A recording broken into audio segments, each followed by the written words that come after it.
രമ്യ എന്നാണ് അവളുടെ പേര്. 18 വയസ്സായതോടുകൂടി അപ്പം മരിച്ചു. വീട്ടിലെ സാമ്പത്തിക ബാധ്യത കാരണം തമിഴ്നാട്ടിലെ ഒരു തുണി മില്ലിൽ ജോലി ചെയ്യാൻ വേണ്ടി അവൾ പോയി.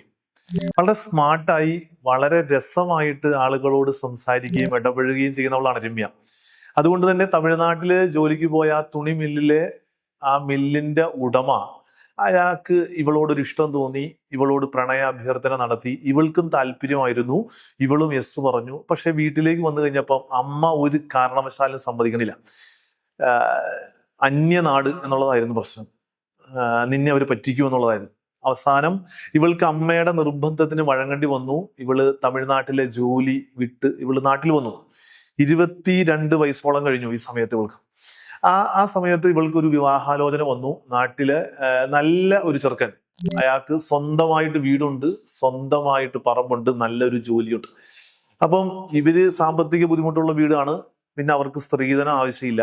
അവർ ഈ കല്യാണത്തിന് സമ്മതിച്ചു. കല്യാണം കഴിഞ്ഞു. കല്യാണം കഴിഞ്ഞു കഴിഞ്ഞപ്പോഴാണ് ഇവൾക്ക് മനസ്സിലായത് ഈ ചെറുക്കന് വളരെ നല്ല രീതിയിൽ സംശയരോഗമുണ്ട്. ആ സംശയരോഗം ഇവളെ ബാധിക്കണമുണ്ട്. കാരണം ഇവളുടെ സ്വഭാവം അനുസരിച്ച് ഇവൾ വളരെ രസമായിട്ട് എല്ലാവരോടും മിങ്കിൾ ചെയ്യും, നന്നായിട്ട് സംസാരിക്കും. അവള് സംസാരിക്കുന്നത് അവന്റെ സംശയം കൂട്ടുകയാണ്. അപ്പൊ ഇവന്റെ ഭാഗത്തു നിന്ന് പലതരത്തിലുള്ള ഉപദ്രവം ഉണ്ടാവുന്നുണ്ട്. പക്ഷെ ഇവൾക്കത് വീട്ടിൽ പറയാൻ മടിയാണ്. അമ്മ അറിഞ്ഞാൽ വിഷമിക്കും.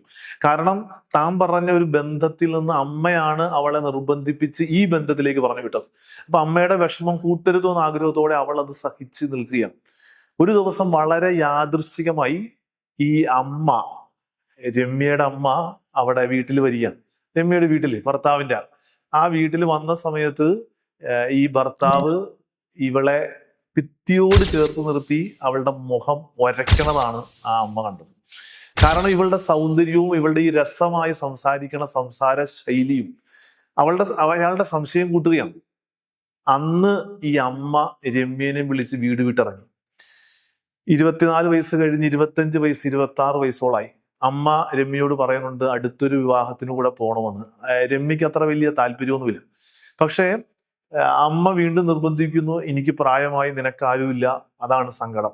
അപ്പം രമ്യ മനസ്സില്ല മനസ്സോടെ അമ്മയ്ക്ക് വേണ്ടി മൂന്നാമത്തെ വിവാഹം, മൂന്നാമത്തെ വിവാഹമല്ല, രണ്ടാമത്തെ വിവാഹമാണ്, പക്ഷെ എന്നാൽ മൂന്നാമത്തെ തന്റെ ബന്ധത്തിലേക്ക് കാലെടുത്ത് വെക്കുകയാണ്. ആദ്യം അവൾക്കൊരു പ്രണയം ഉണ്ടായിരുന്നു. അങ്ങനെ മൂന്നാമത്തെ ബന്ധത്തിലേക്ക് കാലെടുത്ത് വെക്കുന്നു. അയാളും രണ്ടാം വിവാഹം കഴിച്ച ഒരാളാണ്. ആ രണ്ടാം വിവാഹം കഴിച്ച അയാളെ 27ാമത്തെ വയസ്സിലാണ് രമ്യ കല്യാണം കഴിക്കുന്നത്. അയാളുടെ ജീവിതത്തിലേക്ക് കടന്നുപോയി. അയാൾ രണ്ടാം വിവാഹക്കാരനാണ്. അയാൾക്ക് സ്വല്പം പ്രായമുണ്ട്. അയാളുടെ വീട്ടിൽ വേറെയും ആളുകളൊക്കെ ഉണ്ട്. അയാൾക്ക് തിരക്കേടില്ലാത്ത സ്വത്തുള്ള ഒരാളാണ്. ആ വീട്ടിൽ ചെന്നിട്ടും കാര്യങ്ങൾ അത്ര നല്ല രീതിയിൽ പോണില്ല. പലതരത്തിലുള്ള പ്രശ്നങ്ങൾ ഉണ്ടാവുകയാണ്. ഈ രണ്ടാം വിവാഹം കഴിച്ച ആളുടെ വീട്ടുകാരുമായിട്ട് ഇവൾക്ക് പ്രശ്നങ്ങൾ ഉണ്ടാവുന്നു. ഈ ഭർത്താവ് അതിനെ അത്ര വലിയ കാര്യമാക്കണില്ല. ജീവിതം വീണ്ടും ബുദ്ധിമുട്ടിലൂടെ മുമ്പോട്ട് പോയിക്കൊണ്ടിരിക്കുകയാണ്.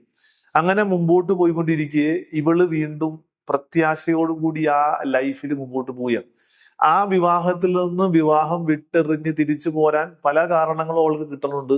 പക്ഷെ അവൾക്ക് എവിടെയോ വെച്ച് ഈ രണ്ടാം വിവാഹം കഴിച്ച ഭർത്താവിന്റെ ഉള്ളിൽ ചില നന്മകൾ ഉണ്ടെന്ന് ഇവൾക്ക് മനസ്സിലാവുകയാണ്. അതുകൊണ്ട് ഇവള് ശാന്തമായിട്ട് ആ വീട്ടിൽ വെയിറ്റ് ചെയ്യുന്നു. പലതരത്തിലുള്ള തിക്താനുഭവങ്ങൾ ഉണ്ടായിട്ടും അവിടെ വെയിറ്റ് ചെയ്യുകയാണ്, സമയം കൊടുക്കുകയാണ്. ആ സമയം കൊടുത്തതിന് പതുക്കെ ഫലം ഉണ്ടായി.